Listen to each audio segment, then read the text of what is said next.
So let's have a look at the planning process and see where operational plans fit in the bigger picture of planning within an organization. Organizations, if we can think about the planning process in big clusters or chunks, organizations will have different types of planning occurring at different levels of the organization. So, from a senior management perspective, your most senior managers within an organization will set strategic plans which are long term plans. And these will be driven by things such as the vision statement, the mission statement, if you've got one of those as well, things like your organizational values statements, and it will take into consideration things like key result areas, which I'll talk more about within the organization.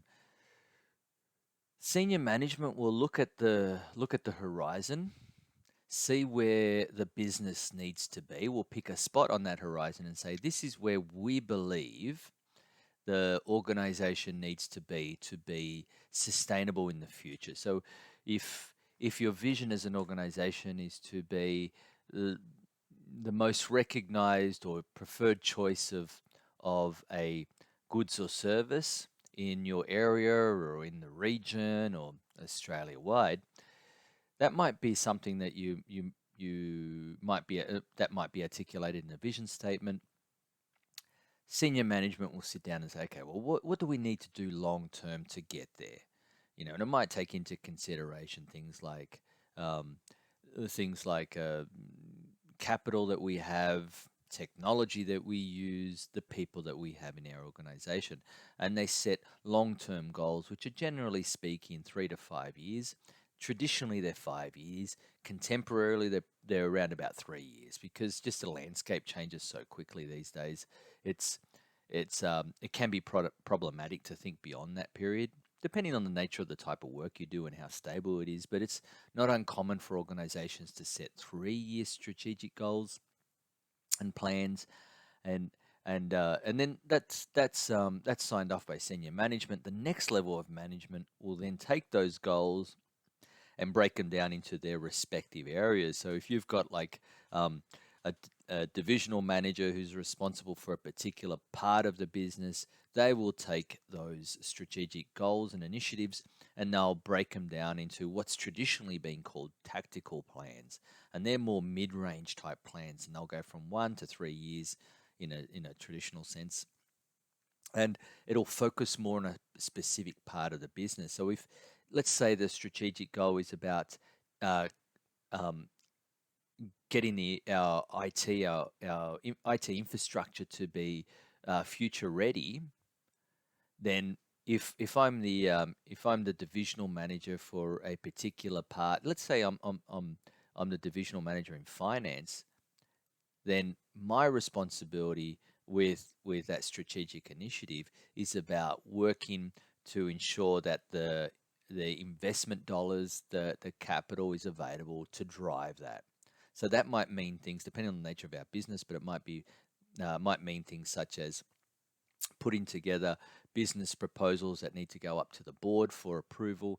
It might be about putting together strategies for investment, raising capital. There might be a number of initiatives within that really are mid-range type goals. Will take a while to put together. Then at an operational level, on the front line, the management team will take those mid-range goals, break them apart, take their area of responsibility and drive those. And by the time it gets to that operational, we're really talking about here and now type goals. So they can be from daily to weekly up to about a year. Normally 6 monthly to 12 monthly. You don't see operational goals that extend beyond that period. It's very much the here and now when we talk about operational. It's about putting things into pragmatic and practical application. So if you're in the finance division and your divisional manager has uh, has a goal, a midterm goal about raising capital, if you're a finance officer on the front line, then by the time it gets to you, your goals may be around about something in line with, for the next month we have to uh, do some research and put together some type of report that needs to go back up for senior management or middle management to review, that can then go up to the board for approval and stuff like that. So it gets really quite visceral by the time it gets to the operational level. And this is the pragmatic stuff, where at a strategic and sometimes at a tactical level, it is more theoretical and conceptual by nature. By the time it gets to the operational, it's actually about the doing now. And that example in finance can also translate to, say, operational. So say it is, part of our strategic plan is about introducing a new line of product or service. By the time we go through the investment, I should say, the analysis, the proposal, the approvals, the investments, you're looking at 3 years before you actually get on the ground where we have a new line out in the marketplace, or a new product or service in the marketplace, ready for sale. So the pipeline from strategic to operational can be quite lengthy. Now, the goal for businesses, of course, is to reduce that as much as possible, so that we can be as responsive and as in the moment as possible. Because, as I said, the landscape changes really rapidly, driven by technological advance and capability these days. So when I talk strategic, when I'm talking strategic flowing through to tactical to operational, I'm really just talking about management theory. In practical terms, in realistic terms, what's going on out there at the moment is that we're starting to see that strategic being a lot more condensed to operational. So it's not unusual for strategic goals to be, from the longer term perspective, being at 3 years and sometimes being shorter, and for businesses to not even have a middle type of planning concept. That tactical element is often removed, in particular responsive businesses. So it wouldn't be unusual for many IT companies, for example, to just have strategic to operational. So you've got senior management setting some signposts up on the horizon about where we need to go to, and putting together strategic plans about that, and then that translating straight down to operational stuff, because the pipeline has to be really short. Because if it's too long, the market has shifted, or your competitors have taken advantage of it, and we'll be left behind. So that's really what I'm presenting here, is a theory, and it's important for you to take that back to look at your workplace and say, well, what's happening here in our workplace? Do we have that? Are we more condensed? So if you're a business like Macmillan, and you're a small business, and a strength of ours is our responsiveness, having a traditional strategic, tactical, operational model would be really problematic. It would hamstring your ability to be responsive. So a small business like that, you want to have quite a flat planning process, so that the turnaround time from a strategic initiative to an operational implementation can be as brief and as condensed as possible. So an example of that might be where you have a strategic goal, upgrade IT to be fit for purpose, and that might break down into multiple mid-range goals, such as undertake a needs assessment, or set funds aside for CapEx investment, or seamless transition with existing systems.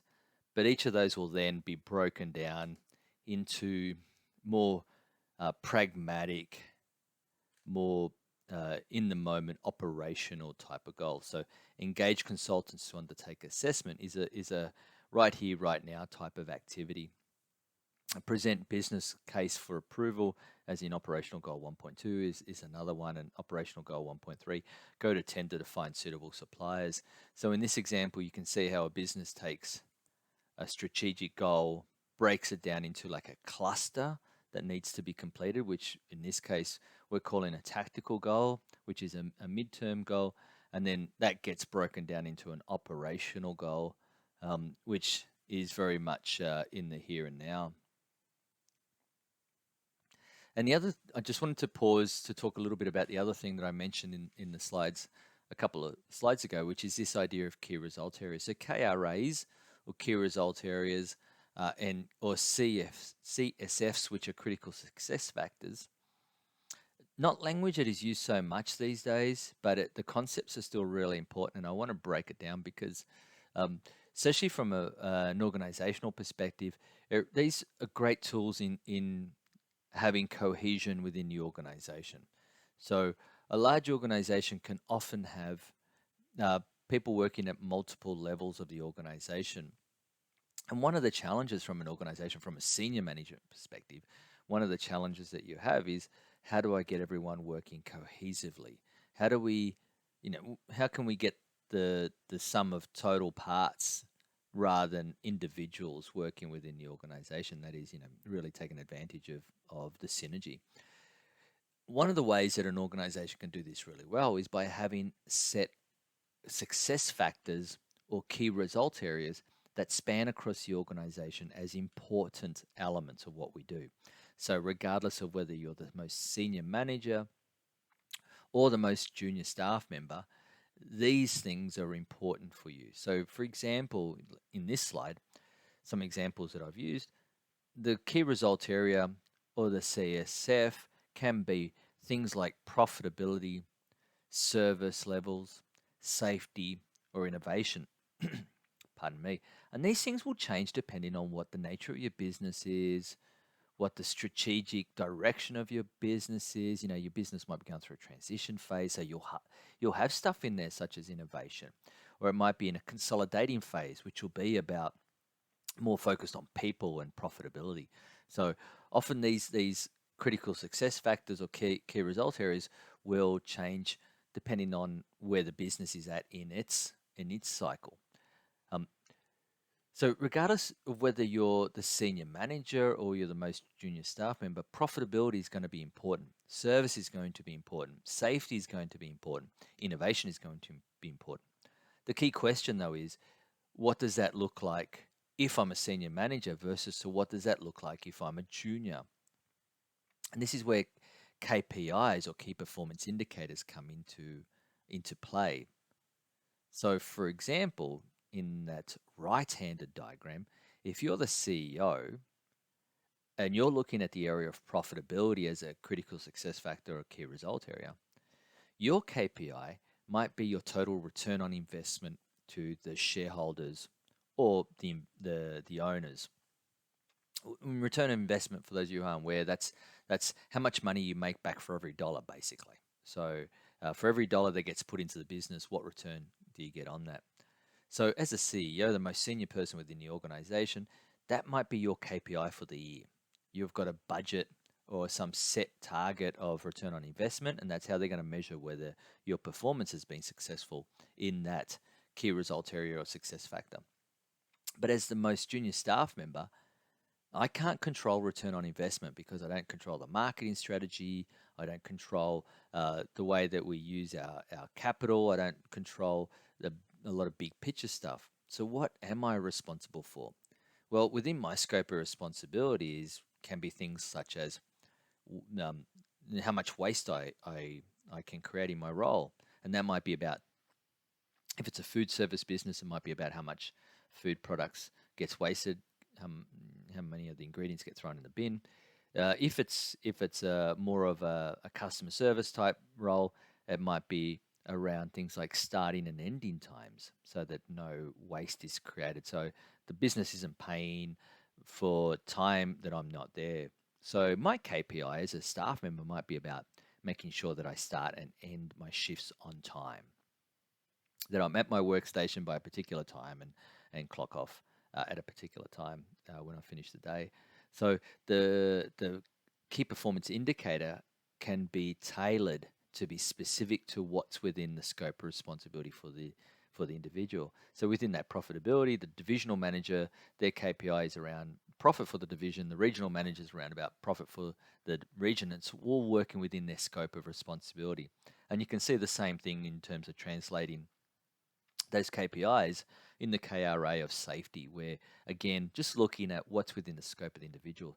So the idea of key result areas or critical success factors is about having key themes on what's important for the business right now.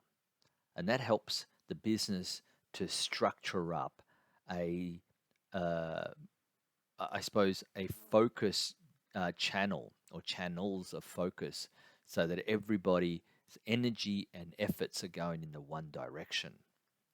So we've got plans and goals such as strategic goals and strategic plans, operational goals and operational plans to achieve outcomes that have been set in terms of direction. But working within that are these key focus areas. So whilst we're striving towards these goals and executing these plans, we're also thinking about things such as profitability, service, safety, and innovation, if they're important for our business in terms of the way that we want to go about our business. And then the KPIs get broken down into that. So this will become really important when I'm talking about structuring up, developing your operational plans. Is about making sure that you're taking into account these KRAs or CSFs and taking into account the key performance indicators or KPIs within that.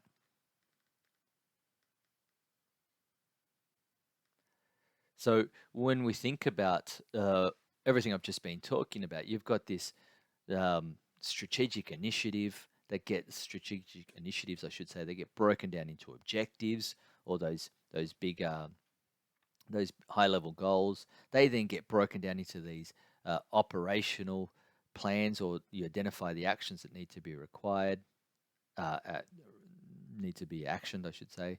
You then identify your resources that you need to be able to do that, and whether you have those available, because you've got to work within the resources available or the resources that you're able to get access to, especially when we talk about things like money and people and so forth.